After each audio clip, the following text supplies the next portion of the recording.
सबसे पहले retired IAS अधिकारी के.एम. पांडे जी को। आइए साहब, बहुत बहुत स्वागत है आपका। मैं मंच पर आमंत्रित करूंगा शिक्षक विधायक सुरेश त्रिपाठी जी को। मैं मंच पर आमंत्रित करूंगा प्रतियोगी छात्र आप लोगों की नुमाइंदगी करने के लिए अजीत सोनकर जी को। मैं मंच पर आमंत्रित करूंगा प्रतियोगी छात्रों की नुमाइंदगी करने वाले एक और नौजवान को, कृष्ण लालू यादव। अरे गुरु, मंच पर आमंत्रित कर रहे हैं, आइए। क्या तुम नाम कंफर्म कर रहे थे क्या? प्रणाम प्रणाम।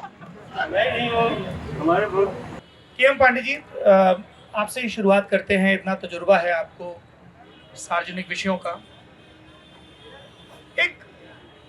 एक मुहावरे की तरह हम लोग बार बार रटते थे, कानपुर, पूर्व का मैनचेस्टर, इलाहाबाद, प्रयागराज।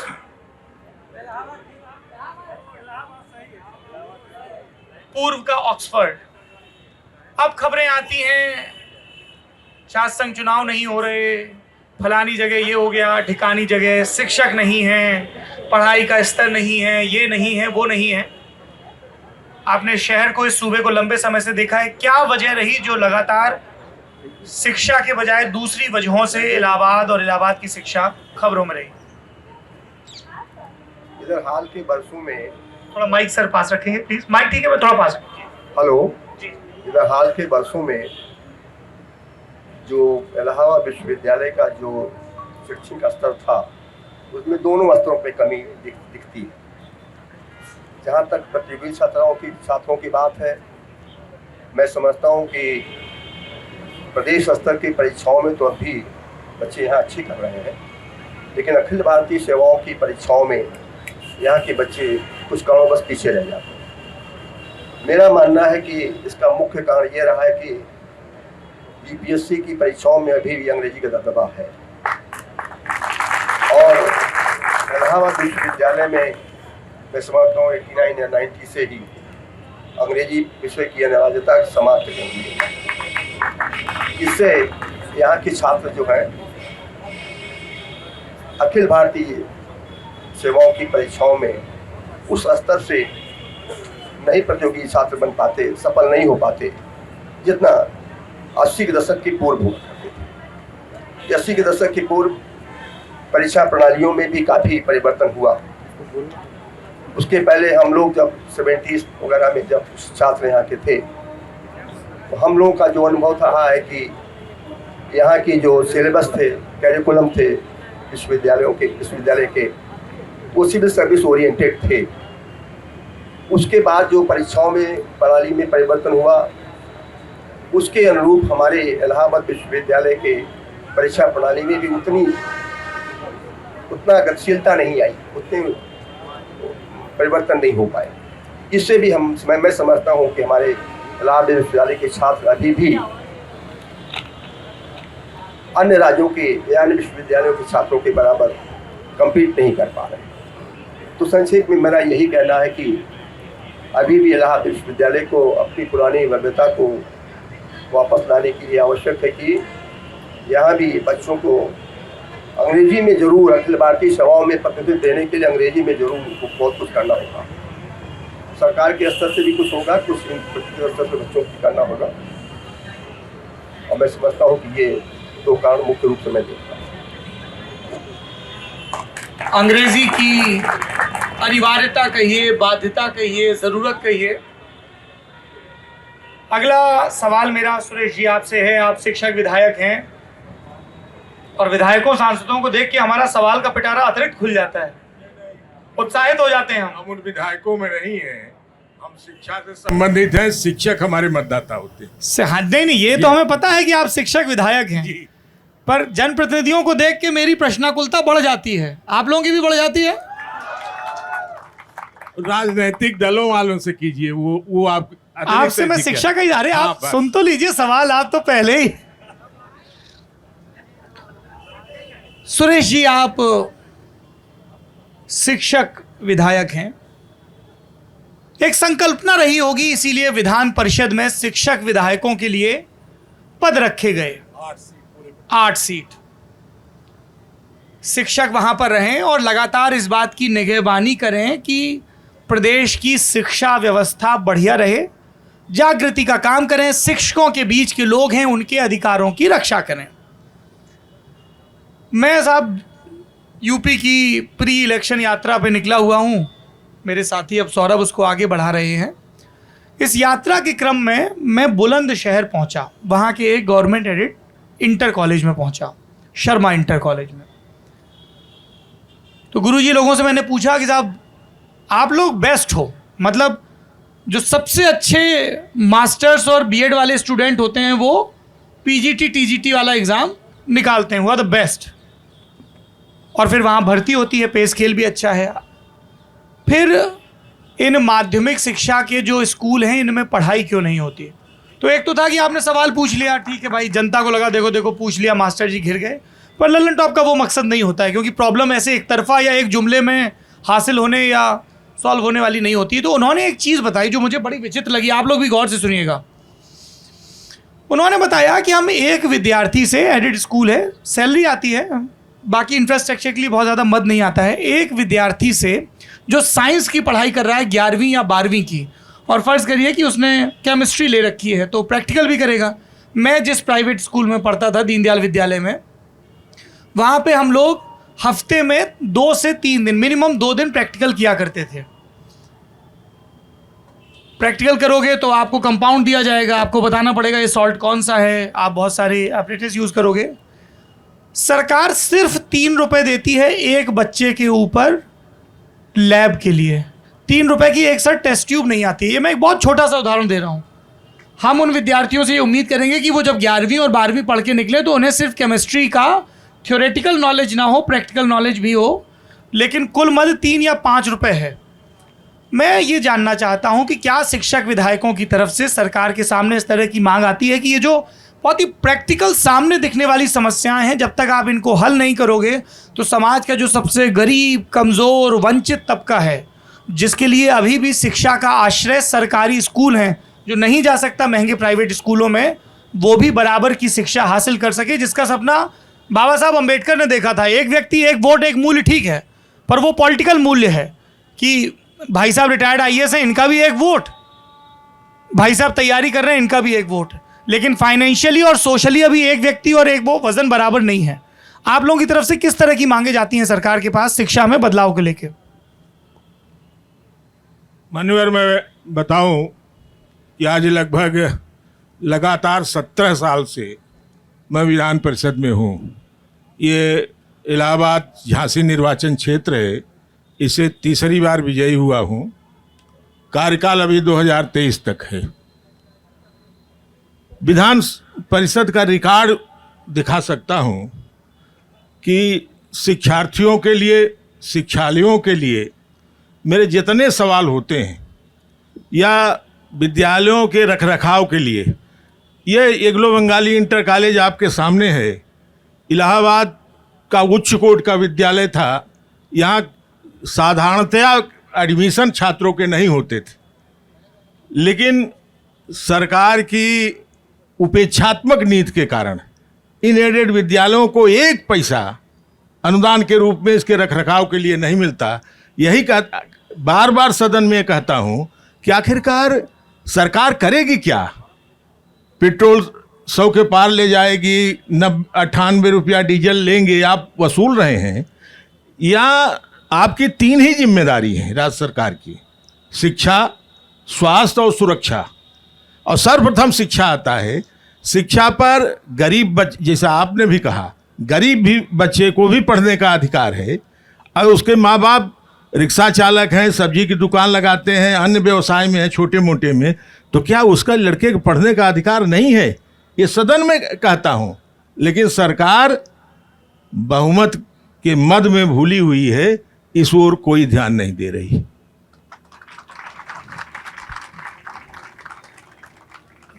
अजीत सोनकर जी। जी सर। विधायक जी ने बता दिया बहुमत का मद, और के.एम. पांडे जी ने बता दिया अंग्रेज़ी और सिलेबस लगातार अपडेट नहीं हो रहा है इसके बारे में। आप तो उनकी बताइए जो सामने बैठे हैं, जो बहुत सारे लोगों की बहुत सारी बातें साल दर साल सुन रहे हैं, बस समाधान नहीं मिल रहा है। समाधान सर कैसे मिलेगा? सरकार तो पढ़ाई लिखाई के बारे में कुछ जानते नहीं, अनपढ़ गवारों की फौज तो सरकार चला रही है। अब पढ़े लिखे यहाँ रो रहे हैं बैठ के। सर मैं माफ़ी चाहूँगा, आपको बुरा लग सकता है मगर हकीकत यही है। हमको काहे बुरा लगेगा? पता नहीं सर, कुछ लोग होते हैं कि बोल दो सरकार पर, कहते शांत हो जाओ, बोल नहीं सकते। खैर सर, आप लल्लन टॉप देखा करिए। ठीक है सर। सर एक बात तो है सर, ईमानदारी का मार्का बनता जा रहा है ललन टॉप, इसके लिए आपका बहुत बहुत धन्यवाद। विषय पर आते हैं। सर हम विषय पर आते हैं। सर बच्चे जो है इसमें इतने प्रताड़ित हैं।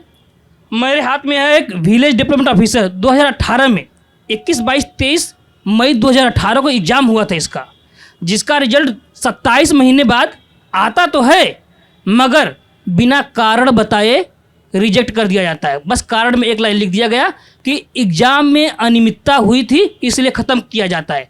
अरे आप, जो अनियमितता हुई थी पहले ही जांच में 27 लोग फर्जी पाए गए, सॉरी 36 लोग, तो उन पर कोई कार्रवाई हुई नहीं। जबकि आप जब पेपर ले रहे थे, बुकलेट के पहले नंबर पर चौथी लाइन में लिखा था कि कोई अनियमितता पाई जाएगी तो उस विद्यार्थी को 5 साल के लिए डिबार कर दिया जाएगा, मगर वहाँ कुछ नहीं किया गया। जब माननीय मुख्यमंत्री जी से पूछा जाता है कि क्या कार्रवाई हुई, तो कह रहे हैं कि जाओ आयोग पूछो। आयोग के पास लड़के जाते हैं तो कहता जाइए मुख्यमंत्री जी से पूछिए। लड़के क्या वो डमरू हो गए हैं? जो आ रहा है इधर ढकेल दे रहा, कोई जा रहा है उधर ढकेल दे रहा है। जवाब कोई देने को तैयार नहीं है। और ऊपर से 27 महीने के बाद जो रिजल्ट आया भी और निरस्त हो गया बिना कारण बताए। कारण तो मैं बताऊंगा, निरस्त हो गया। ये 27 महीने जो लड़कों ने रूम रेंट का किराया भरा है, 27 महीना इनका जीरो हो गया। क्या 27 महीने की कोई वैल्यू नहीं है इनके लिए? 27 महीने में अगर मजदूरी भी करते तो 10 रुपये के हिसाब से भी तो कुछ आता ही, मगर सरकार को मतलब ही नहीं है छात्रों से। कहने को तो ये भी कहा जा रहा है कि केशव प्रसाद मौर्य जी उप मुख्यमंत्री हैं, उन्होंने सीटें की बकवाली की थी। अगर ये बात झूठ है तो जो लोग कैंडिडेट पकड़े गए थे उन पर कार्यवाही क्यों नहीं हुई? आपको चाहिए ये था कि जो लोग अवैध हैं, क्योंकि जो पेपर था उसकी 3 कापी थी, एक कमीशन कापी, एक स्टूडेंट कापी, एक कोषागार कापी। कोषागार कापी तो डायरेक्ट कोषागार में चली जाती है। कमीशन कापी के तौर पे जो 36 लोग पकड़े गए थे, अगर में आपको दिक्कत थी तो कोषागार कापी मंगा लेते, मिलान कर लेते, कितने लोग फर्जी कितने लोग सही हैं, उसके बाद आपको रिजल्ट आउट कर देना चाहिए। मगर नहीं, यहाँ तो पैसा लिया गया है, क्योंकि जवाब भी तो देना है। जिससे पैसा लिए हैं निरस्त कर दिया जाता है। लड़कों को कोई नहीं सुनता। और दूसरा है सर मंडी परिषद इंस्पेक्टर 284 पोस्ट के लिए सर, इसका भी 27 महीने हो गए हुए। मई में ये भी एग्जाम हुआ था, मगर इसका भी रिजल्ट आज तक कुछ अता पता नहीं है। कोई पूछता है देखेंगे आ जाएगा, निश्चिंत रहिए। सर 2.5 18 का एग्जाम चल रहा है, ये 21 है। 18 में एग्जाम हो चुके हैं, ये 21 चल रहा है। रिजल्ट कब आएगा? यहाँ हम रूम लेके रहते, किराया देना पड़ता है। मिनिमम 3 से 4 हज़ार हर लड़का देता है, हर लड़का किराया देता है सर, सिर्फ इस इंतजार में कि हमको रिजल्ट आएगा तो नौकरी लग जाएगी। अगर में रिजल्ट आता तो 284 लड़के जो मंडी परिषद में और 1527 लोग टोटल होते, वीडियो बनते, तो इतने परिवार होते सर, इतने परिवार की ज़िंदगी सुखद हो जाता, ये स्ट्रगल से बाहर निकलते। मगर सरकार कह रही है कि दिखेंगे। सर इसका कारण देखिए 2 है। एक बता दूं, या तो मुख्यमंत्री को फर्क ही नहीं पड़ता, क्योंकि जाति धर्म में बटे हुए हैं। पापा को यादव बना के ले लेंगे या तो ब्राह्मण ठाकुर बना के ले लेंगे वोट, क्योंकि छात्र तो वही वोट देगा जहां माँ बाप कह देंगे। मगर इस बार सर छात्र बदलेंगे, अब माँ बाप वहां वोट देंगे जहां ये छात्र कहेंगे, और वोट उन्हीं को जाएगा जो हम छात्रों की बात करेगा, बाकी हम किसी को वोट नहीं देंगे। जी, ये बहुत ज़रूरी है कि आपकी ज़िंदगी से जुड़े मुद्दे इतने महत्वपूर्ण हो जाएं कि जनादेश की चाह रखने वालों को उसकी चिंता करनी पड़े। मैं देख रहा हूं कि आप एक लंबी सूची लेकर आए हैं, मैं आपके पास फिर आऊंगा। पूरा प्रूफ है सर, एग्जाम में क्या अनियमितता है सभी प्रूफ के साथ आऊँ। मैं सोचा था कोई बीजेपी का नेता आएगा मेरे सामने ताकि उससे जवाब लूं, उसको यहाँ से रुला कर भेजूं। अगर मैं कोई बीजेपी का नेता यहाँ आ गए, वो रो कर जाएगा यहाँ पर, क्योंकि उसके पास जवाब नहीं है, क्योंकि वो झूठ बेच नहीं पाएगा यहाँ पे। मैं सोच रहा था सर कोई ना बीजेपी का आप नेता बुलाए होते। सच्ची बताऊं सर, प्रूफ के साथ आया हूँ। दिल में बहुत लड़के फ़ोन करते, फांसी लगाने वाला होता है कोई लड़का रात में। मैं रात में हॉस्टल से निकल के जाता हूँ, उसको गले लगाता हूँ, समझाता हूँ कि मत कर पगले, मैं खुद 30 का हूँ, जब मैं लड़ रहा हूँ तो तू क्यों लड़ेगा। अभी मैं आपको वीडियो बताऊँ, अभी मैं 27 तारीख को दिल्ली गया था बच्चों के लिए, SSC GD वाले हैं। वो 2018 की वैकेंसी है, 60,000 वैकेंसी थी, उनको ज्वाइनिंग नहीं दे रहे हैं। वो लड़के रो रहे थे कि भैया आ जाइए, भैया आ जाइए। जुलाई से मेरे पीछे पड़े थे, मेरे पास टाइम रहे तब तो जाऊँ, कहाँ कहाँ जाऊँ। दिल्ली जाता हूँ, बिहार जाता हूँ, मध्य प्रदेश जाता हूँ, हर जगह तो लड़कियों की लड़ाई लड़ने जाता हूँ। एक लड़का कहाँ कहाँ जाएगा। मैं भी एग्जाम देता हूँ सर, तो एग्जाम से खाली रहूँगा तभी तो जाऊँगा। अभी 27 तारीख को दिल्ली गया था, वहाँ पुलिस पकड़ ली। बात यह थी कि लड़के हजारों थे, पुरजोर विरोध हुआ, सरकार सुनी, धरना प्रदर्शन के लिए जगह भी दी गई, और ऊपर से गृह मंत्रालय से नोटिस भी मिला है कि ठीक हम बात करने के लिए रेडी हैं। तो यही है सर हमारा काम, बच्चों की लड़ते हैं और पढ़ते भी हैं। बढ़िया। अजीत जी, मैं बस एक सूचना आपको समर्पित करना चाहता हूं कि अगले सत्र में भाजपा समेत तमाम राजनीतिक दलों के प्रतिनिधि आएंगे, तो आप लोग अपने हिस्से के सवाल पूछ सकते हैं। और मैं अब कृष्ण लालू यादव जी की तरफ जाऊंगा। इन्होंने कहा कि अब उन्हीं को वोट देंगे माता पिता जो हमारी सुनेंगे, नौजवानों की सुनेंगे। और उसके पहले एक बात कही कि सब जाति में बढ़ जाते हैं या दूसरे मुद्दे प्रमुख हो जाते हैं। आपके हिसाब से नौजवान, खासतौर पर जो सरकारी नौकरी की तैयारी कर रहे हैं, भर्ती की, ये अपने आप में एक वोट बैंक या वोट ब्लॉक या प्रेशर ग्रुप क्यों नहीं बन पाते हैं? क्या वजह है? दो तो इन्होंने बता दी, और इसमें कुछ जोड़ना चाहेंगे? इसमें और तमाम रीजन्स हैं। अब लड़के जो पढ़ाई कर रहे हैं या जो सर्विस के लिए कर रहे हैं, ये अच्छी शिक्षा के लिए कर रहे हैं, ये तो कभी हमारे यहाँ मुद्दा होता ही नहीं है। तो ये जब मुद्दा होता ही नहीं है, राजनीतिक मुद्दा इसे नहीं बनाया जाता है, तो इसे हमारे लखनऊ में बैठे जनप्रतिनिधि या सरकार इसको कभी हमेशा इग्नोर करते रहे हैं। अब रही बात कि हमेशा यहाँ आज हमारा प्रयागराज जो शैक्षणिक रूप से काफ़ी संपन्न था, आज ह्रास हो रहा है। तो इसका क्या क्या कारण है? तो केवल सरकार ही नहीं है। सरकार तो है ही कि वो तो मुद्दा इसको लेता ही नहीं, उसको एजुकेशन से ज़्यादा फ़र्क नहीं पड़ता है, क्योंकि वो जानती है कि लड़कों से हमारी सरकार न बनती है न बिगड़ती है। अगर उनको जिस दिन ये एहसास हो जाए कि छात्रों से हमारी सरकार बनेगी बिगड़ेगी, उस दिन तो यहाँ पे वो नज़र डालेंगे। अभी क्या है कि जब यहाँ आंदोलन होता है, दो चार दिन आंदोलन होता है, उसके बाद यही प्रयागराज के ही सीमा में आंदोलन ख़त्म हो जाता है। ठीक, हाँ, एक हमने आंदोलन देखा था समाजवादी पार्टी के समय में, वो 80 में 56 SDM का, ये वाला चीज़ हमने देखा कि पूरे प्रदेश में इसका विज्ञापन हो गया था बहुत बढ़िया से। मैं भी हमेशा 2008 से 2016 तक हमेशा PCS देता रहा हूँ। तो बाद में सरकार बदलने के बाद हमसे बहुत लोग कह रहे यार, आप तो उस सरकार में तो भाई बुला के SDM बना दिया जाता था। हमके भैया हमका अभी कोई बनाया नहीं हमें भी बना दिए होते। तो वो वाला एक ऐसा मुद्दा था कि जो मैं किसी भी ज़िले में जाता था, ये वहाँ सुनने के लिए मिल जाता था। और आपकी भी मैं कई वीडियो ऐसा देखा हूँ, उसमें जब आप गांव में गए हैं तो वहाँ कहा गया कि सपा की सरकार थी तो यादव को तो भैया सब मिल जाता था, वो तो सभी SDM बन जाते थे। इवन हमारे निवास तो मुंबई में है, जो यहाँ कभी नहीं रहता मुंबई में रहता है, वो भी कहता है कि अरे भैया यूपी में तो वही होता है उन लोगों का। तो तमाम ऐसी फर्जी खबरें उड़ती रहती हैं कि कभी कोई एकमत होता ही नहीं है। जब कोई एकमत होता ही नहीं है तो छात्र यहाँ परेशान, गार्जियन वहाँ परेशान। कोरोना में तो बहुत बच्चों के गार्जियंस इस समय यहाँ लौट आए हैं, और मैं देख रहा हूँ इस समय इलाहाबाद में बहुत से बच्चे वापस जा चुके हैं। चूँकि इलाहाबाद एक मिडिल क्लास का शहर है, और ख़ासकर वो लोग ज़्यादा तक पार्सल मनी पे डिपेंड करते हैं, जैसे अहमदाबाद, सूरत, मुंबई, कोलकाता या दिल्ली, पानीपत। उनके गार्जियन वहाँ रहते हैं, बच्चे यहाँ तैयारी करते हैं। लॉकडाउन हुआ, बिजनेस ख़राब हुए, सरकार ने कोई ख़ास सपोर्ट किया नहीं। यहाँ के जो हमारे अन्य लोग हैं वो भी खास सपोर्ट नहीं किए, तो इस तमाम वजहों से बहुत से बच्चे छोड़ के चले भी गए हैं इस समय। हाँ, अभी ये पुनर्वास हो रहा है। ये एक महत्वपूर्ण मुद्दा है कि जिसका जिक्र हमारे युवा साथियों ने किया, और फील्ड में कई नौजवानों से बात करते हुए ये बात आई कि पूरी अर्थव्यवस्था चरमरा जाती है कि आप कितने बरस तैयारी कर रहे हैं। मुझे लड़कियां मिली जो बोली ठाकुर द्वारा में कि सर समय से अगर भर्ती नहीं आती ना तो हम लोग घर वाले हम लोग को बिल्कुल टाइमलाइन सी दे रखी होती है लड़कियों को कि अच्छा 1-2 साल तैयारी करके देख लो। अब उस 1-2 साल में भर्ती नहीं आई तो फिर उनको अगले पड़ाव के लिए रवाना कर दिया जाता है।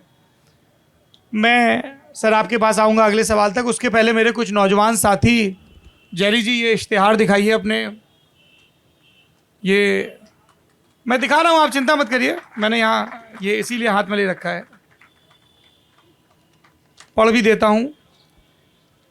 सर्व शिक्षा अभियान, सब पढ़ें सब बढ़ें, प्राथमिक शिक्षक भर्ती का विज्ञापन जारी हो। बीटीसी डीएलएड परिवार की यही पुकार, प्राथमिक में नई शिक्षक भर्ती दे सरकार। सरकार के वादे, बेसिक में हर वर्ष भर्ती देंगे, पर 2 साल से भर्ती नहीं आई। वादा की 69,000 भर्ती पूरी होने के बाद नई भर्ती जारी करेंगे। और सुप्रीम कोर्ट में एफिडेविट देकर स्वीकार किया है कि बेसिक में अभी 51,112 पद रिक्त हैं। और मांग ये है कि वादे पूरे करे, विज्ञापन जारी करे। 8 से 10 लाख प्रशिक्षु टीईटी, सीटीईटी, सीटेट पास करके बैठे हैं। 51,112 प्लस 68,500 के बचे हुए पद, प्लस हर वर्ष 10,000 से 15,000 शिक्षक रिटायर, इनको जोड़कर करीब 97,000 पद निकाले जाएं। शिक्षा मित्र को एक और मौका मिल रहा है आगामी भर्ती में, इसलिए 68,500 की बची हुई सीटें जोड़ी जाएं। और आरटीआई से जानकारी मिली है कि बेसिक में 1,70,000 से ज़्यादा पद रिक्त हैं। निवेदक समस्त बीटीसी डीएलएड प्रशिक्षु, यही मांगे भैया। पूरी हुई नहीं हुई? लल्लन टॉप के मंच पर बोल दी गई है।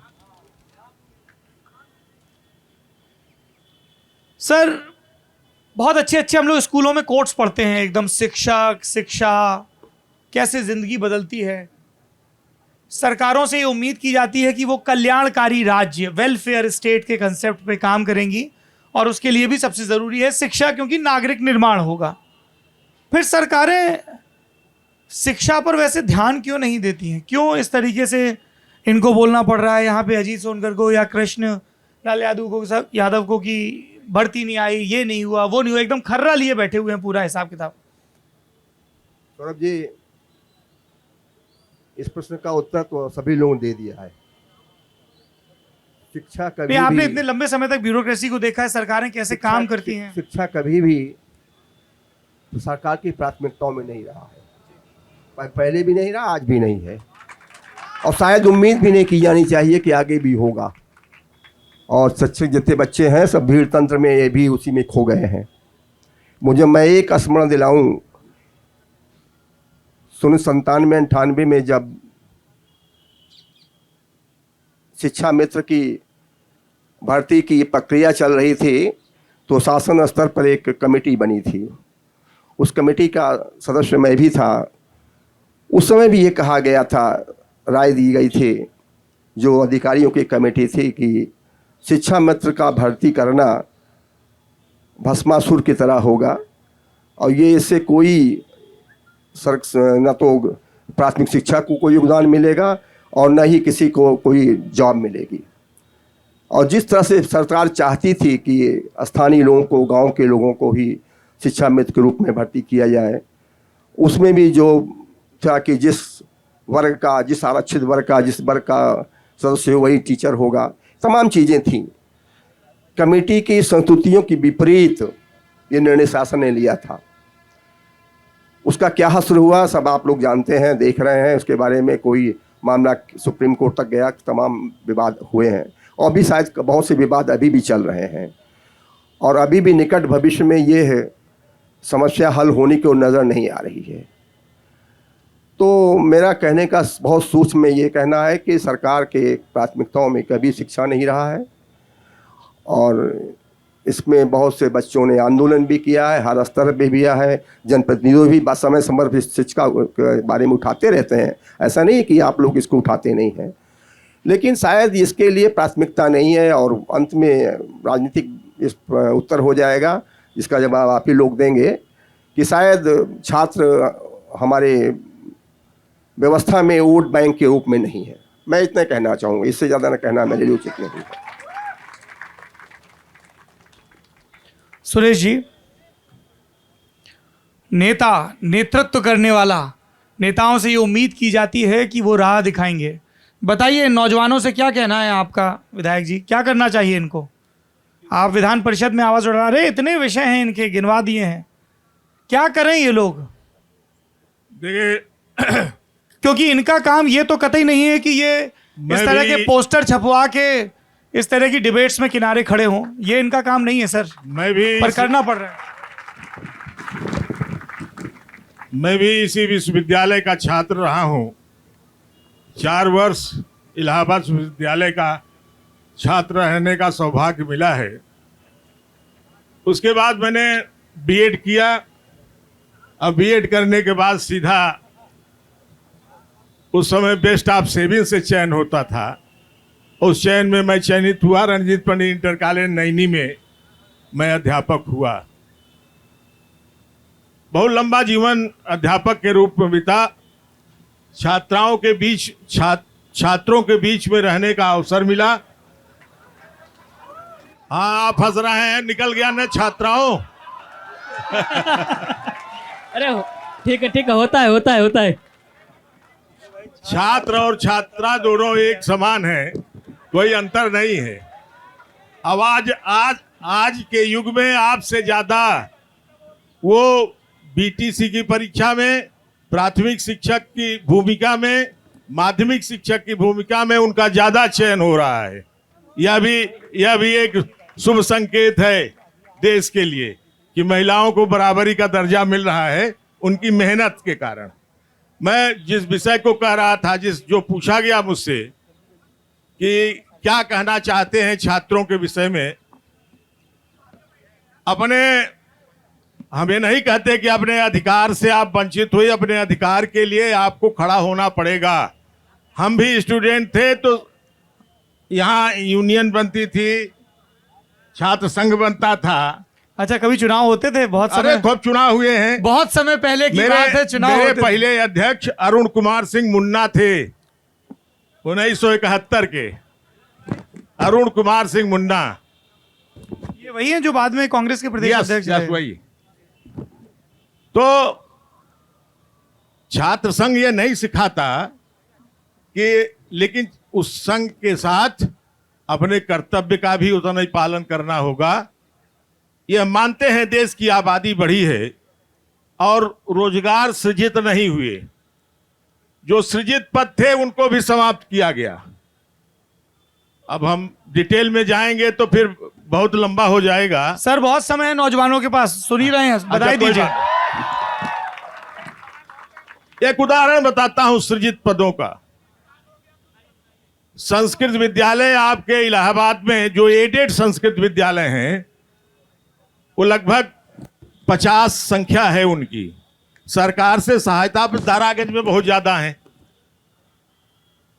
एक दिन मुझे अपार खुशी हुई समाचार पत्र पढ़कर, इन विद्यालय में जो पुराने शिक्षक थे सब रिटायर हो गए, नई भर्ती हो रही है। तो 128 पद विज्ञापन हुआ था। 128 पदों को हम सोचे कि 128 पढ़े लिखे संस्कृत से एमए करने वाले, अन्य या संस्कृत पाठशाला से आचार्य करने वाले अध्यापक बन जाएंगे। लेकिन ताजुब आप देखें, सृजित पदों पर नियुक्ति 12,000 रुपया मानदेय पर हो रही है। सृजित पद का कोई मूल्य नहीं रह गया। वो जब से देश स्वतंत्र हुआ है पद सृजित हुए, सृजित पदों को खत्म किया जा रहा है। नए पद नहीं सृजित किए जा रहे हैं कि भाई आबादी बढ़ी है, छात्रों की संख्या बढ़ी है, उस हिसाब से इन्हें रोजगार चाहिए, रोजगार के अवसर उपलब्ध कराना चाहिए।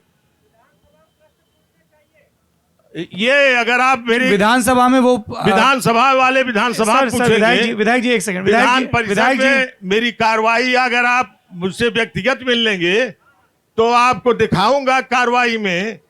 उसे समाचार पत्र अब क्षेत्रीय हो गए हैं। विधायक जी ये अगर आप चाहते हैं कि आपके हिस्से के सवाल और चिंताओं पर चर्चा हो, तो अगर आप वहां टिप्पणी करते रहेंगे, फिर वो उनका आधा वक्त जिस मुद्दे पे बोल रहे हैं उसके बजाय एक एक व्यक्ति को काउंटर करने में जाएगा, तो उससे आपको भी कुछ हासिल नहीं होगा। जी ठीक है। और प्रयागराज संघर्ष के अलावा सभ्यता का भी शहर है भैया, सुन तो लीजिए, कोई बोल रहा है। प्रयागराज, बहुत बढ़िया बात कही। प्रयागराज सभ्यता का शहर है। प्रयागराज नाम तो बड़े सम्मान से प्रयागराज का गौरव बढ़ा दिया। प्रयागराज में जितनी संस्थाएं अंग्रेजों के पहले या अंग्रेजों के जमाने की संस्थाएं चाहे वो हमारा बोर्ड ऑफिस हो, चाहे बेसिक शिक्षा कार्यालय हो, चाहे माध्यमिक शिक्षा का कार्यालय हो, चाहे चयन बोर्ड हो, चाहे हाई कोर्ट हो, सबको टुकड़ों टुकड़ों में बांटकर वो लखनऊ उठा ले जाना चाहते हैं और कहते हैं कि प्रयागराज नाम दे दिया, कितना महत्व हमने बढ़ा दिया। क्या आपको स्मरण नहीं है कि प्रयाग स्टेशन हमारा बहुत पुराना प्रयाग स्टेशन, जहाँ से आप लोग आते जाते हैं, प्रयाग नाम है, पहले से राज लगा देने से ये महत्व बढ़ गया। और महत्व इन्हीं कार्यालयों से इलाहाबाद का था। इन्हीं कार्यालयों को, जैसे यहाँ बहुतायत कर्मचारी ये इस पूरे इलाहाबाद में रहते हैं और कर्मचारियों का शहर भी कहा जाता है। ये इतने ऑफिस यहाँ थे और सकुशल बिल्डिंग है, सब काम हो रहे हैं, लेकिन न जाने क्या उद्देश्य है इन लोगों का। क्या अनेक पुलिस विभाग पूरा का पूरा उठा ले गए, पुलिस मुख्यालय यहाँ नाम का है अब, और इस प्रकार से संस्थाएं हटाई जा रहे हैं। मेरा छात्रों से सिर्फ इतना कहना है कि आप लगन पूर्वक पढ़िए और इस युग में जब कंपटीशन का युग है, आप उसमें अपनी प्रतिभा का परिचय देते हुए आगे बढ़िए। आपके सवाल सरकार तक उठाने की जिम्मेदारी हम लोगों की है, हमारी है, वो मैं उठाता रहूंगा। बस बस जी। विधायक जी, जब आप इतनी गंभीरता से कह रहे थे तब मुझे लगा, क्योंकि संपादक का काम होता है एडिटर की एडिट करके कुछ जोड़ना घटाना, मुझे लगा जब आप कह रहे थे ना मेहनत से पढ़िए, कंपटीशन का योग है, तैयारी करिए और तैयारी थोड़ी कम करिए लेकिन सरकारों को तैयार करते रहिए कि वो भर्ती निकालती रहें, क्योंकि भर्ती ही नहीं आएगी। कोई 27 महीने, कोई 29 महीने, कभी किसी सरकार में भ्रष्टाचार का आरोप लगता है, किसी सरकार में आरोप लगता है कि भर्ती नहीं आती, तो सबके अपने अपने रंग रोगन है। टाइम लिमिट होनी चाहिए, है ना। जैसे ये सरकारें कहती हैं ना समय से बिजली का बिल दो वरना मुकदमा कायम करते हैं, समय से हर चीज़ पे पेनल्टी लगती है, ये ना करो तो पेनल्टी, वो ना करो तो पेनल्टी। सरकारों पर भी पेनल्टी लगनी चाहिए जब समय से इम्तिहान के नतीजे ना बताएं। मैं आपके इस बात से पूर्णतः सहमत हूँ। ये समय से तय होना चाहिए। आएंगे अभी ऑडियंस के सवाल लेंगे। भाई साहब, बहुत लंबी सूची है, ये बताइए कौन कौन सी भर्तियां हैं जो रुकी हुई हैं? सर सबसे पहले महीना बीत जाएगा अभी तो, हाँ लंबी तो है बहुत। फिलहाल तो जो बड़ी भर्तियां हैं वो बता दीजिए। फिलहाल तो जो बच्चे अभी रो रहे थे, आपको वीडियो बना के दे देता तो आप भी शायद दिल पिघल जाता।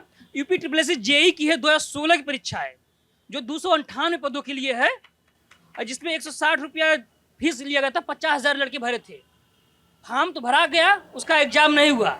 और माइक पास में 298 पोस्ट के लिए SSC जेई का एग्जाम हुआ था सर। 2016 का एग्जाम नहीं हुआ, वैकेंसी निकली 2016 में, और 160 रुपया थी फीस उसकी। 50,000 लड़कों ने भरा था, एग्जाम अभी तक नहीं हुआ। और बेहयाई ये देखिए, फिर 2018 में फिर उसी पद के लिए पोस्ट निकाल दिया गया, और इस बार 1477 पोस्ट कर दी गई और फीस बढ़ा के 255 रुपया कर दिया गया, मगर एग्जाम फिर भी नहीं हुआ 18 का भी।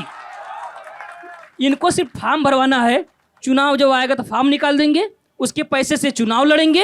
ये लड़के कहाँ जाएंगे? 16 के में फॉर्म निकाले, उसका एग्जाम करवाए नहीं, क्या भांग पी के बैठे जो फिर 18 में उसी को फॉर्म निकाल दिए?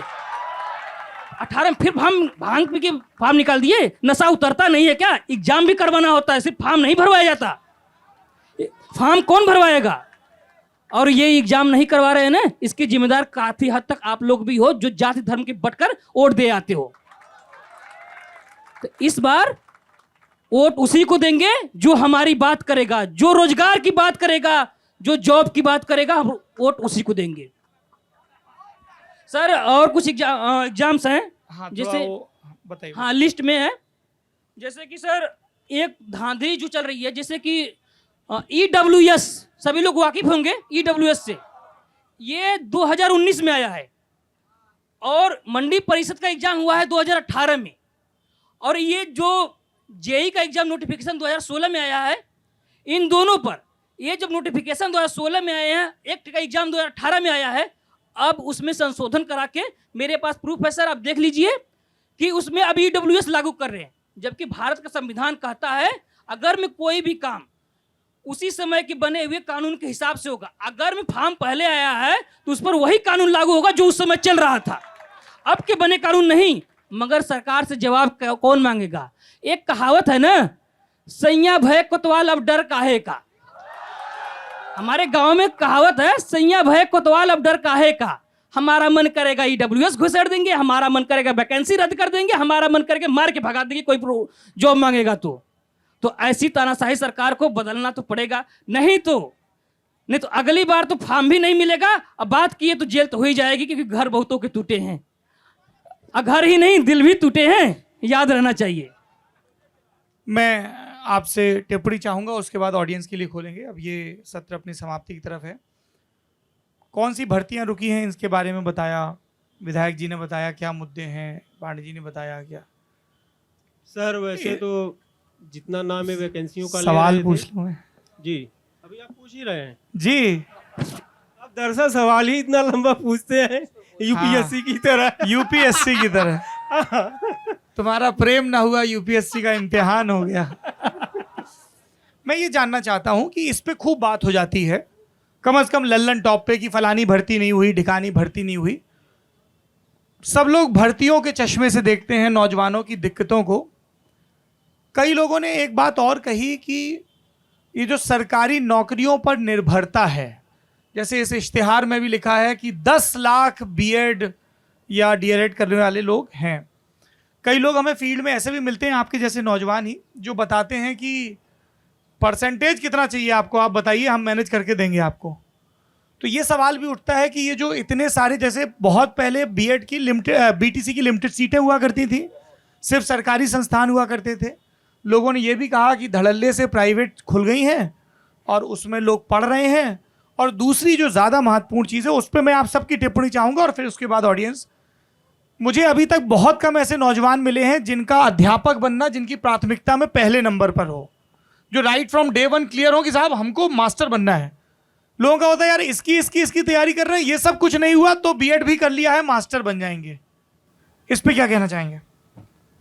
सर पहला तो ये कि अभी आप जो पूछे कि स्कोर बढ़ा दिया जाता है, ये निजीकरण जब से हुआ है तब से मैं भी ये देख रहा हूँ, प्राइवेट जगहों से स्नातक कर रहे हैं या परास्नातक कर रहे हैं, कभी नहीं जा रहे हैं, एग्ज़ाम में जा रहे हैं और एक निश्चित सुविधा शुल्क होती है, उसे देने के बाद ठीक ठाक परसेंटेज बन जाता है 65-70 और जो कुछ हो।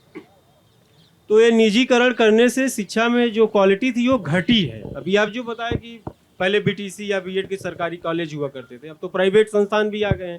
तो इन्होंने किया तो शिक्षा को बढ़ाने के लिए निजी क्षेत्रों को दिए कि नहीं आप सब भी अपना कॉलेज खोलिए, इंस्टीट्यूट खोलिए, शिक्षा दीजिए, लेकिन वो शिक्षा मुझे जहाँ तक मैं देखा हूँ, मेरा अनुभव है, वो ज़्यादातर बिजनेस ही हो गया है।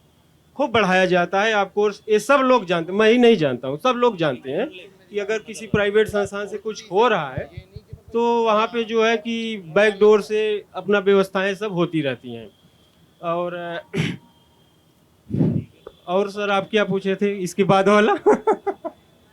आप पूछे थे वैकेंसियों के बारे में, कुछ पूछे थे। मैंने ये पूछा था कि बहुत सारे नौजवानों के लिए शिक्षक बनना आखिरी विकल्प होता है। जी लोग कहते हैं ईमानदारी के साथ कि अच्छा कुछ नहीं हुआ तो फिर मास्टरी कर लेंगे। नहीं, ऐसा नहीं है। बहुत से लड़के हैं जिनका फर्स्ट चॉइस शिक्षक बनना ही होता है।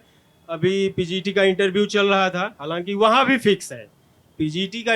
हमारी ये सरकार ने पीजीटी को इन्होंने कहा कि इंटरव्यू नहीं होगा, और अभी पीजीटी में भी इन्होंने कह दिया था कि इंटरव्यू नहीं होगा, बट पता नहीं इनके मन में क्या आया। अब ये तो भांग शब्द इस्तेमाल किए थे, हम कोई दूसरा इस्तेमाल करते हैं, ठीक। तो उन्होंने कहा कि नहीं पीजीटी में इंटरव्यू होगा। बहुत से बच्चों को मैंने देखा जो एमए इसी वर्ष कंप्लीट किए थे, यानी प्रीवियस ईयर्स में, और उन्होंने पीजीटी का एग्जाम दिया और इंटरव्यू दे रहे थे। खुद मेरा भतीजा भी उसमें था जो इंटरव्यू दे रहा था। लेकिन वहाँ जाने के बाद हम बैठे थे, बोर्ड ऑफ माध्यमिक शिक्षा सेवा चयन बोर्ड है एलनगंज में, वहाँ बैठने के बाद कई लोग ऐसे ही पूछ लेते हैं, भाई साहब कुछ है आपके पास, कोई सेटिंग्स वगैरह है तो बताइए। अगर 22 साल का, 23 साल का, 25 साल का लड़का पीजीटी का इंटरव्यू दे रहा है तो हम ये जानते हैं कि बच्चों का पहली प्राथमिकता शिक्षक बनने की है। अगर बीए के जस्ट बाद बच्चा बीएड कर रहा है तो कहीं कहीं उसकी प्राथमिकता है। एमए करते करते यूजीसी नेट क्वालिफाई कर जा रहा है, जेआरएफ हो जा रहा है, रिसर्च कर रहा है, तो उसकी पहली प्राथमिकता तो है कि मुझे शिक्षक बनना है। हाँ ठीक है, बाद में सिविल सर्विस में चले गए तो और अच्छी बात है, बहुत से बच्चों की है अभी ये। लेकिन वो करते करते वो पहली प्राथमिकता इतनी लंबी हो जाती है कि एक 22 साल का लड़का कब 32 साल का हो जाता। अभी इन्होंने भाई साहब ने मुकदमे का वर्णन नहीं किया, सब लोग जानते हैं, सभी लोग बच्चे यहाँ पढ़ते हैं, प्रतियोगी परीक्षाओं की तैयारी करते हैं, मैक्सिमम अवसरों पे सब लोग चंदा लगा कर बताइए बताइए, मुकदमों हाई का भी कोर्ट बता में दीजिए। लोग मुकदमा लड़ते हैं, लड़के जो है मुकदमा लड़ते हैं जी यहाँ। आप बताइए, रेंट हमारे यहाँ पता नहीं कौन सा फैशन आया है मकान मालिकों का। हॉस्टल तो अभी, हॉस्टल अभी ठीक, अभी आपने गौरव को लिए कहा कि इसने हमेशा हॉस्टल बोला, हॉस्टल कभी नहीं बोला।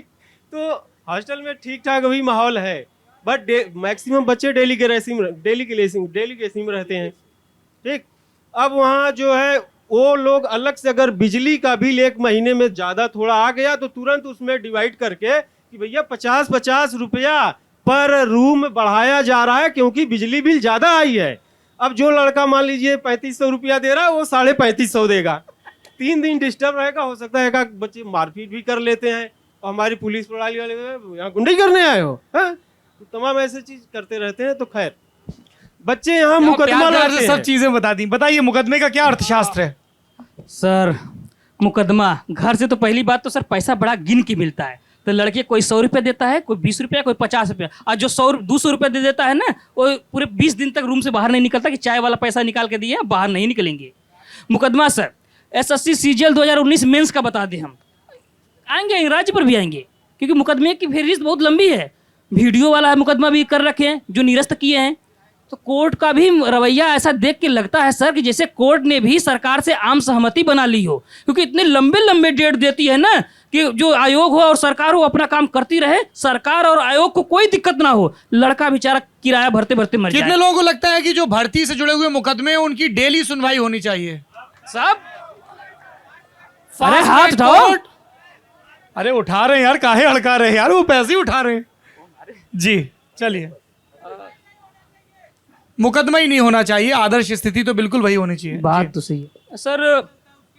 मैं ये थोड़ा मैकेनिज्म, जो लोग आप लोगों को देख रहे हैं कैमरे पे, क्या मैकेनिज्म, जैसे कोई भर्ती फंस गई है, अब फिर कोर्ट में जाना है तो कैसे पैसा जुटाया जाता है, व्हाट्सएप पे कैसे ग्रुप बनाए जाते हैं, वो पूरा मैकेनिज्म पहले तो सर जब रिजल्ट आता है तो ये इलाहाबाद है सर, बस रिजल्ट आया नहीं, अगर हम किसी हॉस्टल में आया तो पहला बम फूटते ही जान जाते हैं अरे वहाँ या तो बर्थडे या तो सिलेक्शन हुआ है, क्योंकि रिजल्ट आने का डेट सबको पता रहता है। और डेलीगेसी में किसी का सिलेक्शन हुआ, कुछ हुआ, जैसे ही कुछ गड़बड़ हुआ, अपना अल्फ्रेड पार्क जिंदाबाद, सभी लड़के वहाँ मौजूद हो जाते हैं बिना कहे कुछ सूचना दिए, या तो बालसन चौराहा या तो अल्फ्रेड पार्क, दोनों जगह आके बैठ जाते हैं लोग, कोई ना कोई आएगा पीड़ित अपना भाई, आते हैं, तुरंत ग्रुप बनता है, फेसबुक व्हाट्सएप के जरिए लिंक बन जाता है कि अभी आप कोर्ट केस करना है। फिर वकील ढूंढे जाते हैं, वकील की महंगी महंगी फीस, उसके बाद क्या भैया क्या ब्यौरा बन रहा है, तो लड़कों को तो गिन के पैसा मिलता है, कोई 4000 पाता है, कोई 5000, कोई 6000, एक 10 बाई 10 के रूम में रहते हैं, उसी में खाना भी बनाना, उसी में रहना है, उसी में पढ़ना भी है। तो कहते हैं कि चलो ठीक है, कितने एक लड़कों पाएगा, तो किसी में 200, किसी में 500, हर पर स्टूडेंट रखते हैं हम लोग। तो जो लड़का 500 रुपया देता है ना, पूरे महीने तक नहीं निकलेगा रूम से, क्योंकि चाय कहाँ से पिएगा, चाय का तो काम खत्म हो गया। फिर तारीख पे तारीख, फिर तारीख पे तारीख, और वकील भी खुश, जज भी खुश, सरकार तो खुश है ही। आज तो लग रहा है जैसे सर, आज तो लग रहा है कि ये जो समय चल रहा है, पहले तो लड़का प्रदर्शन करेगा, धरना देगा कि वैकेंसी निकालो, फिर धरना देगा कि एग्जाम डेट दो, फिर लड़का धरना देगा कि रिजल्टवा काहे नहीं दे रहे हो, रिजल्टवा दो। और उसके बाद रिजल्ट देते हैं, पारदर्शिता के नाम पर ऐसी होती है कि जिसको नहीं होना चाहिए, जिसने फॉर्म नहीं भरा, उसका भी मुख्यमंत्री के ट्विटर से ट्वीट आ जाता है कि लो भराने को ज्वाइनिंग के लिए बहुत बहुत बधाई। आपने देखा होगा कि ट्वीट डिलीट होते हुए, ऐसा ऐसा चल रहा है। अब कौन उसका बिगाड़ेगा, कोई कोर्ट केस में चला जाए, दूसरे दिन उसका घर ना टूट गया तो मेरा नाम बदल देगा। आपने एक सवाल पूछा था जी जी जी, पहले कि प्रतियोगी साथियों की प्राथमिकता शिक्षक बनने की नहीं होती। मैं आपको बताऊं, ये 2000 के पहले की स्थिति की है। 2001 से जब से 5वां वेतन आयोग लागू हुआ, केंद्र के समान पद से पद के आधार पर जो केंद्र का शिक्षक पाता है, वही यहाँ माध्यमिक विद्यालय में कार्यरत शिक्षक पाता है, वही बेसिक का शिक्षक पाता है, वही यहाँ विश्वविद्यालय या एडेड विद्यालय में पाता है, 2001 के बाद ये प्राथमिकता बढ़ी है कि हम शिक्षक बने। ये पढ़े लिखे नौजवान आ रहे हैं इस ओर और योग्य शिक्षक बन रहे हैं। ऐसा नहीं है कि शिक्षक प्राथमिकता बनना नहीं है, शिक्षक बनना चाहते हैं और बन भी रहे हैं। सर अभी वो जो काउंट कराए थे, इसमें एक हमारे नई सरकार में एक और प्रोसेस आया है, बच्चों को जेल भेजो। ठीक, यस याद होगा ना, बालसन से लड़कों को पहले खूब पीटा गया। मैं वहां पे देख रहा था। अभी ये लोग भगत सिंह की बात करते हैं कि बहुत से कांग्रेस गवर्नमेंट ने भगत सिंह को, चंद्रशेखर आजाद जी को क्यों इतना महत्व नहीं दिया। तो आज हम ये सोचते हैं कि अगर हर बच्चे में भगत सिंह, चंद्रशेखर आजाद जैसी संकल्पनाएं आ ही जाएंगी तो हमारी पुलिस व्यवस्था कितने मिनट रहेगी, साइमन लोग कितने मिनट तक रहेंगे। बच्चों को जम के मारा पीटा गया, नैनी जेल भेजा गया और जमानत कराने के लिए भी चंदा। आप उस पूरे प्रोसेस को जानते होंगे, जो कचहरी का प्रोसेस होता है। कचहरी का एक अलग प्रोसेस होता है। उसके पहले हमारे जो एसआई होते हैं, कांस्टेबल तक का तो कुछ खास वैल्यू नहीं रहता है, मतलब कि दंडात्मक कार्रवाई करने में। बट इंस्पेक्टर से ये चीज चालू हो जाता है कि नाम लिख दिया, इतना धारा लगा देंगे, दे दो पैसा। अरे हम कहे तुम भी तो यहीं पढ़ लिख के गए होगे या कहीं कहीं दूसरी जगह से आए होगे। तो फिर वो गोल गोल घुमा घुमा के किसी तरह, हालांकि आर्डर होता है कहीं से, वो भी मानते नहीं। अब बच्चों को ये भेजने लगे हैं पुलिस लाइन से नैनी जेल तक। बहुत से बच्चे आंदोलन भी अब करने से पहले डरते हैं, भैया घर पे मैसेज जाएगा। अच्छा, जब आप लोग आंदोलन करते हैं कभी विधायक जी आते हैं? कभी नहीं आते। कभी नहीं सर, हम तो कभी एक नहीं। चीज बताएं आप सबको, कभी भी शिक्षक विधायक चाहे जो भी कोई रहा हो, शिक्षक विधायक छोड़िए, विधानसभा विधान परिषद में जो भी रहा हो, विधान परिषद इसलिए नाम ले रहा हूं कि उसमें काफी अच्छे लोग रहते हैं। जी एक सेकंड, हाँ जी विधायक जी, विधान परिषद में अच्छे लोग कभी नहीं आए। आपकी कृपा रही। मैं शिक्षक विधायक हूँ, छात्र विधायक नहीं हूँ। सही है सर, वाह, छात्रों से वोट छात्र मांग के विधायक नहीं जाता। होता ही तो नहीं। लेकिन इनके आंदोलनों में चयन बोर्ड पर धरना लगा। मैं 3 बार चयन बोर्ड के परीक्षार्थियों के साथ धरने में सम्मिलित रहा। अरे सुन लीजिए भाई, ऐसे सुन लो सुन लो, नहीं था, देखिए, अरे आप बोलिए मैं चयन बोर्ड के धरने पर था। चलिए ठीक है, साइलेंट साइलेंट प्लीज। जहाँ देखिए, उन्होंने कहा ना कि वो जहाँ शिक्षकों बुलाया के प्रतिनिधि हैं, जहाँ बुलाया जाता है वहाँ जाता हूँ। आप अपना कोई गुस्सा सामूहिक सत्तारूढ़ दलों के लिए और आपका राजनीतिक कोई दलों के लिए बचा सामूहिक के रखिए। आंदोलन इस बीच में नहीं हुआ। जहाँ मुझे खबर दी जाती कि मेरे समर्थन में आइए, मैं निश्चित आपके बीच में होता। देखिए विधायक जी शिक्षकों के विधायक हैं, पर कह रहे हैं कि शिक्षक छात्रों से होता है। अगर छात्रों का कोई मसला होगा तो आप उसमें शामिल होंगे। अब समय की कमी है, थोड़ा ऑडियंस के पास। एक मिनट अभी एक करंट आंदोलन चल रहा है उच्चतर शिक्षा सेवा चयन, वो असिस्टेंट प्रोफेसर की, लखनऊ वाला नहीं, अपने यहाँ विश्वकर्मा जी के खिलाफ। अच्छा अच्छा अच्छा, बच्चों से 2000 रुपया फीस लिया गया था एग्जाम के लिए। असिस्टेंट प्रोफेसर का एग्जाम इस समय चल रहा है, कल था। अब वो कुछ बच्चे, खासकर एबीपी के भी लड़के वहां पे हैं, समाजवादी छात्र सभा वगैरह के भी लड़के जगह जगह आंदोलन कर रहे हैं। 5000 लड़कों का एडमिट कार्ड जारी नहीं किया गया और कल एग्जाम खत्म हो गया और पर कैंडिडेट 2000 रुपया फीस लिया गया। विधायक जी, हम आपको कोई दोष नहीं देते। अरे विधायक जी को मत दो भाई, विधायक जी सत्तारूढ़ दल से नहीं है। देखिए 5000 लड़के बाहर हो गए। विधायक जी सोच रहे हैं अच्छा हम शिक्षा पे बात करने आए, हम ही को बस विधायक हैं तो क्या? सर मैं ये विधायक शब्द ही खतरनाक है। चलिए अब आपकी बारी है। अगला सत्र राजनीतिक सत्र है, उसके पहले 2-3 सवाल, 2-3 टिप्पणियां अगर कोई करना चाहे। हाँ जी भाई साहब, फटाफट माइक पकड़ा। अगले पॉलिटिकल सेशन के लिए सवाल बताइए। जी बोलिए, नाम बताइए। सर मेरा नाम कपिल पटेल है। बताओ कपिल, क्या कहना चाहते हो? सर आपने अभी बताया कि माइक पास रखो। सर आपने अभी बताया कि निजीकरण में जो है भागीदारी नहीं ले रहे। मैं खुद मास कॉम का स्टूडेंट हूं, मैंने विश्वविद्यालय से जर्नलिज्म कंप्लीट किया है मास्टर्स, लेकिन मैंने तकरीबन 50 जगह सीवी भेजा अपना, आज तक कभी किसी का कॉल नहीं आया। मुझे मजबूरन बीएड करना पड़ रहा है। इसके लिए मैं खुद प्राइवेट सेक्टर में नौकरी। क्या नाम बताया आपने? कपिल पटेल सर। कपिल, में सुन लीजिए, हो सकता है कि तुम्हारी राह खुल जाए, बीएड पूरा ना करना पड़े, पहले ही कुछ हो जाए। आप में से जिन लोगों ने भी मास कम्युनिकेशन की पढ़ाई की है या कोई भी पढ़ाई की है, मैं बाकी संस्थानों का नहीं कहता हूँ, लल्लन टॉप में भर्ती की प्रक्रिया बहुत लोकतांत्रिक और बहुत खुली होती है।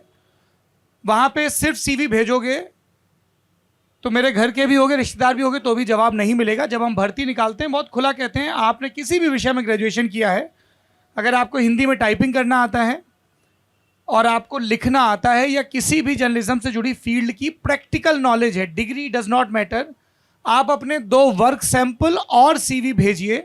अगर आपके वर्क सैंपल अच्छे होंगे तो आपको, हम मेरे पास अभी जॉब हैं। सर मेरा ठीक है। एक और क्वेश्चन है सर, हम कहीं पे भी अप्लाई करते हैं तो सर उसमें एक्सपीरियंस मांगते हैं और जो बंदा निकलता है वो फ्रेशर निकलता है। अगर आप उसको काम नहीं सिखाएंगे जी। तो वो फ्रेशर कैसे एक्सपीरियंस बिल्कुल आप बनेगा? ठीक कह रहे हैं। मैंने जिन 50 संस्थानों में सीवी भेजा है उसमें तकरीबन 1 से 2 साल का एक्सपीरियंस मांगा गया है। नहीं मैं तो देखिए ऐसा है ना नहीं सर, भाई, मैं लल्लन सुनिए 2 चीजें, एक तो विषय ये है, दूसरा चूंकि आपने मास कॉम कहा और मैं खुद उस फील्ड से आता हूं इसलिए मैं कह रहा हूं, मैंने आपसे क्या कहा, CV plus 2 writing sample, work sample. Experience कहां से आएगा, जब करोगे तभी तो आएगा। बिल्कुल। आपकी चिंता बिल्कुल जेन्युइन है। ठीक है, थैंक यू सर। सीवी जरूर भेजिएगा लेकिन वर्क सैंपल के साथ, अच्छा लगेगा तभी रिप्लाई आएगा उस पर। जी इधर पीछे। हाँ एक नमस्कार सर, मैं शिक्षा पे बात हो रहा, मैं पढ़ाता हूँ सिविल सर्विस वालों को। तो मैं जब एक देश एक कर, एक देश एक भाषा पे बात हो रही थी, एक देश एक शिक्षा पे बात क्यों नहीं होनी? एक देश एक भाषा पे बात नहीं हो रही सर, इस देश में बहुत सारी भाषाएं होने वाली है। मे भी ना, हिंदी को बढ़ावा दिया जा रहा है। नहीं, मैं हिंदी भाषी हूँ, हिंदी भाषी प्रदेश में खड़े होकर कह रहा हूँ, इस देश में बहुत सारी भाषाएं हैं, सब भाषाओं का अधिकार है। ये आप नई थ्योरी लेके आ रहे हैं, इस पे बड़ी लंबी राजनीतिक बहस होती है। एक सवाल पूछिए। एक देश एक शिक्षा क्यों नहीं हो सके? गरीबों का, अमीरों का, एक देश एक शिक्षा, बिल्कुल सबके लिए एक समान शिक्षा होनी, क्योंकि अमीरी गरीबी खाई बहुत तेजी से बढ़ रही है। बताइए सर, आप तो इसी यूनिवर्सिटी के पढ़े हुए हैं, फिर आप सिलेक्ट हुए, सर्विसेज में गए, ब्यूरोक्रेसी में, और जो और भी बात आई थी कि ये शिक्षा पे ये जो मुनाफा, कुछ बहुत अच्छे स्कूल, फिर कुछ औसत स्कूल, टीचर्स भी अलग अलग, ये कब से ये सिस्टम में बदलाव आना शुरू, क्या ये मुमकिन है? और दूसरे देशों के भी बहुत उदाहरण दिए जाते हैं। वर्तमान व्यवस्था में शायद मुमकिन नहीं है। जो निजीकरण का हुआ शिक्षा का, या और चीज़ों का निजीकरण हो रहा है, विशेष क्योंकि शिक्षा की बात हो रही है, शिक्षा के निजीकरण में सरकार में ने अपना कोई नियंत्रण नहीं रखा। अभी टीजीटी और या बीएड की बात हो रही थी। बीएड के विद्यालय जो पहले एलटी और बीएड के कुछ सीमित संस्थान थे जो सरकारी क्षेत्र में थे, जब से प्राइवेट क्षेत्र में हुआ, इस तरह कुकुर मुत्तों की तरह ये स्कूल अपनी डिग्रियां बांटने लगे कि बिना अटेंड किए भी, बिना स्कूल गए भी आप डिग्री पा जाते हैं। तो ये तो बड़ी मुश्किल बात है, बहुत ही मुश्किल समस्या होगी। निजीकरण करना ही एक मात्र नहीं, जब तक इसका नियंत्रण नहीं होगा। निजीकरण करना कहीं कोई समस्या, अगर प्राइवेटाइजेशन हो रहा है तो रेगुलेशन भी उसी हिसाब से होना चाहिए। रेगुलेशन बहुत मस्त है।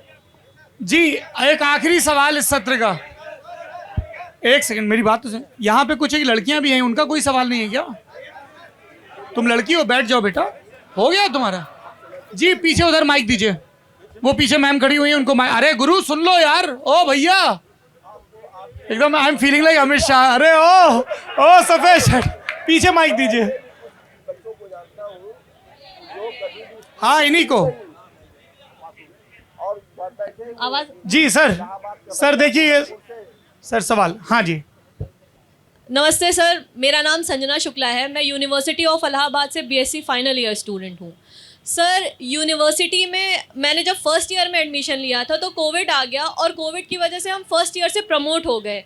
उसके बाद हमारा सेशन सेकेंड ईयर का अक्टूबर या नवंबर में स्टार्ट हुआ था, उसके बाद हम सेकेंड ईयर में भी प्रमोट हो गए और अभी आज 31 अक्टूबर है और मैं फाइनल ईयर की स्टूडेंट हूँ। मेरा सेशन अक्टूबर 1 से स्टार्ट हुआ है।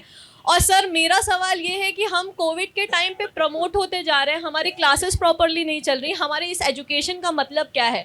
अगर इस साल भी हम प्रमोट हो गए सर, अगर इस साल भी हम प्रमोट हो गए तो हमारी उस बीएससी की डिग्री का मतलब क्या हुआ जब हमने कोई एग्ज़ाम ही नहीं दिया, हमने कोई पढ़ाई ही नहीं की, हमने कोई प्रैक्टिकल नहीं किया। सर मेरे सब्जेक्ट्स हैं फिजिक्स और मेरे फिजिक्स का एक भी प्रैक्टिकल मैंने आज तक नहीं किया है। यूनिवर्सिटी मुझे कैसे एमएससी में एडमिशन देगी जब मैंने बीएससी में पढ़ाई ही नहीं की है? सर मेरी इस एजुकेशन का मतलब क्या है? मतलब सब कहते हैं कि 2021 की अगर डिग्री है तो आपकी पढ़ाई का कोई मतलब नहीं है। सर एग्जैक्टली हमारी पढ़ाई का मतलब क्या है? अगर हमने ग्रेजुएशन में हम सिर्फ प्रमोट हुए, हमने एग्ज़ाम ही नहीं दिया है, तो इस शिक्षा का क्या मतलब हुआ? आपकी कंसर्न बिल्कुल वैलिड हैं और जो चीज़ अगले सेशन में आएंगे आप लोगों के पास। आपने जो कहा ये चीज़, जब हम लोग फील्ड में रिपोर्टिंग के लिए घूम रहे थे, कई हमने स्कूलों के कॉलेजों के दौरे किए और वहाँ पे हमने ये पाया कि 5वीं कक्षा में 5वीं क्लास में आप लोग क्या पढ़ाई कर रहे थे। आप अपने आप को रिवाइंड करके पूछ सकते हैं खुद से। 5वीं क्लास के मुझे सर एक मिनट, 5वीं क्लास के मुझे ऐसे स्टूडेंट मिले जो बोर्ड पर लिखी सामान्य इमला, सामान्य इबारत नहीं पढ़ सकते हैं। और डिजिटल लॉस की जो आप बात कर रहे हैं कि ये जो पैंडेमिक ईयर्स में पढ़ाई का लॉस हुआ स्कूल के लेवल पे, कॉलेज के लेवल पे, आपके कंसर्न बिल्कुल जेन्युइन है और मैं उम्मीद करता हूँ अगले पॉलिटिकल सेशन में और आगे भविष्य में लल्लन टॉप जो भी पॉलिटिकल इंटरव्यू करेगा इस बारे में जरूर पूछा जाएगा। आप सब लोगों का बहुत बहुत धन्यवाद।